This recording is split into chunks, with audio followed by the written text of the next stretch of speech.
Hello guys, welcome back. Today we're going to talk about the node voltage method. As we mentioned before, there are two general approaches to solving circuits using schematic techniques. They are called systematic circuit analysis techniques, and one of them is the node voltage method. Node voltage method. The node voltage method is a general technique that can be applied to any circuit.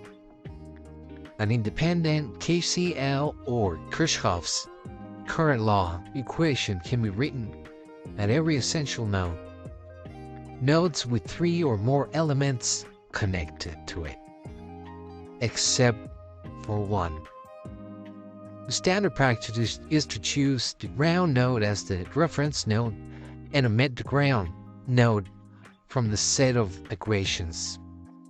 Next, each essential node is labeled with a voltage variable. For example, V1, V2, etc.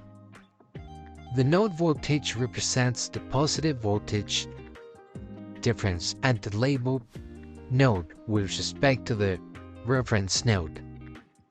A KCL equation is written summing the currents leaving the node in terms of the unknown node voltage.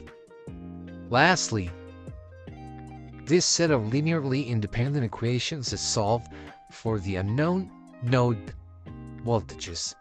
Finally, the node voltages can be used to find any currents in the circuit. As always, thank you guys for watching. See you in the next one.